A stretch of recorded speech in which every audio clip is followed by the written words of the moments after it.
ചരിത്രത്തിലില്ലാത്ത കനത്ത പരാജയമാണ് ഇടതുമുന്നണിക്ക് തെരഞ്ഞെടുപ്പിൽ നേരിടേണ്ടി വന്നത്. സിപിഎമ്മും സിപിഐയും വലിയ തിരിച്ചടി നേരിട്ടു. 17-ൽ നിന്ന് 8ആയി സിപിഐയുടെ സീറ്റ് ചുരുങ്ങി. സിപിഐയുടെ ദേശീയ കൌൺസിൽ അംഗം, സംസ്ഥാന എക്സിക്യൂട്ടീവ് അംഗം കൂടിയായ GRN നമ്മോടൊപ്പം ചേരുന്നുണ്ട്. എന്താണ്, എവിടെയാണ് ഈ സിപിഎമ്മിനും സിപിഐക്കും ഇടതുമുന്നണിക്ക് മൊത്തത്തിൽ പിഴച്ചത്? ഇടതുപക്ഷ ജനാധിപത്യ മുന്നണിയും ഓരോ പാർട്ടിയും അത് പരിശോധിച്ചുകൊണ്ട് ആവശ്യമായ തിരുത്തൽ വരുത്തി ജനവിശ്വാസം കൂടുതൽ ആർജിച്ച് മുന്നോട്ട് പോകാനുള്ള നടപടികളിലേക്ക് പോകുമെന്നാണ്, അതിനുള്ള നടപടികളിലേക്കാണ് നീങ്ങാൻ പോകുന്നത്. സാധാരണഗതിയിൽ ചർച്ചകൾ പലപ്പോഴും സിപിഐയിലും സിപിഎമ്മിലും കേൾക്കാറുള്ളത് ഭരണവിരുദ്ധ വികാരമുണ്ടായി, അല്ലെങ്കിൽ ഇത്തരത്തിൽ ഈ ന്യൂനപക്ഷ വോട്ടുകളുടെ ഏകീകരണമുണ്ടായി, UDF വർഗീയ കാർഡ് ഇറക്കി, അങ്ങനെ മാത്രം പറഞ്ഞ് പിടിച്ചെടുക്കാൻ പറ്റുന്നൊരു പരാജയമാണ്. കാരണം പാർട്ടി കോട്ടകൾ, അത് സിപിഎമ്മിന് സിപിഐയുടെ കോട്ടകൾ അടക്കം ഇളകിയുള്ള ഒരു പരാജയമാണ് ഉണ്ടാക്കിയിരിക്കുന്നത്. നന്നായി ആഴത്തിൽ പരിശോധിക്കേണ്ടതാണ്. രാഷ്ട്രീയമായിട്ടുള്ള വിജയമല്ല, പല സ്ഥലങ്ങളിലും പല രീതിയിലാണ്. അപ്പോൾ നമുക്ക് തിരുത്തേണ്ട കാര്യങ്ങൾ നമ്മൾ തന്നെ തിരുത്തണം. എതിർഭാഗത്തു നിന്നുള്ള വിമർശനങ്ങളെ ഉൾക്കൊള്ളാൻ കഴിയുന്ന ചിലത് ഉൾക്കൊള്ളേണ്ടി വരും. ഭരണരംഗത്ത് തന്നെ അങ്ങനെ ഒരു ഭരണവിരുദ്ധ വികാരം ഉണ്ടായതായി നമ്മൾ ഒരിടത്തും കണ്ടില്ല. പക്ഷേ ജനങ്ങൾക്ക് കടുത്ത വിമർശനം ഉണ്ടായിരുന്നു എന്നുള്ളത് ഒരുപോലെ നമുക്ക് കാണാൻ കഴിയുന്ന ഒന്നാണ്. അത് മനസ്സിലാക്കിക്കൊണ്ടുള്ള പറയുന്ന വാക്കിൽ തിരുത്തലുണ്ടായാൽ പോരാ, തിരുത്തുക തന്നെ ചെയ്യണമെന്നതാണ് ഇത് കാണിക്കുന്നത്. വിമത ഭീഷണിയൊക്കെ നേരത്തെ ഉണ്ടാകാറുണ്ട്.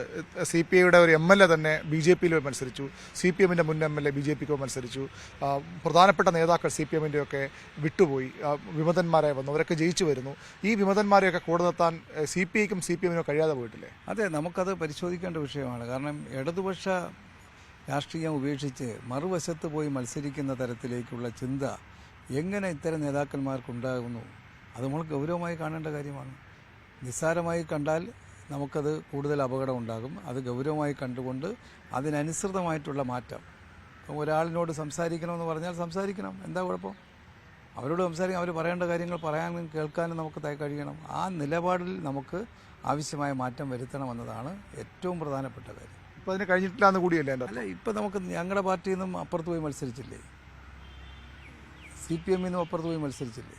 ജയിച്ചോ തോറ്റോ എന്നുള്ളതല്ല വിഷയം. അങ്ങനെ പോകുന്ന, ഇന്നലെ വരെ 10-40 വർഷക്കാലത്തെ പാർട്ടി പ്രവർത്തനം ഉപേക്ഷിച്ച് പോകുന്ന ആളുകളെ മനസ്സിനെ നമുക്ക് കാണാൻ കഴിയണ്ടേ?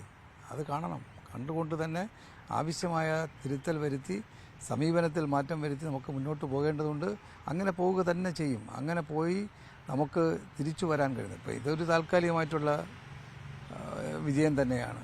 ഇത് സ്ഥായിയായിട്ടുള്ള വിജയമല്ല കേരളത്തിൽ. നമുക്കത് നന്നായിട്ടറിയാം. രാഷ്ട്രീയമായിട്ട് ഇടതുപക്ഷത്തെ മുഴുവൻ ജനങ്ങളും തള്ളിപ്പറഞ്ഞുകൊണ്ട് പോകുന്ന മറ്റ് സ്റ്റേറ്റുകളെ പോലെയല്ല. ഇവിടെ നമുക്ക് കാണാൻ കഴിയുന്നത്, നമ്മൾ തിരുത്തിയാൽ തിരിച്ച് നമുക്കിത് ഇതിലേക്ക് എത്താൻ കഴിയും, ജനങ്ങളുടെ വിശ്വാസം കൂടുതൽ ആർജിക്കാൻ കഴിയും എന്നുള്ള കാര്യത്തിൽ തർക്കമില്ല. ഇന്ന് തിരുവനന്തപുരത്തെ പ്രധാനപ്പെട്ട നേതാവ് കൂടിയാണ്. തിരുവനന്തപുരത്ത് 2 സീറ്റ് BJP ജയിച്ചു.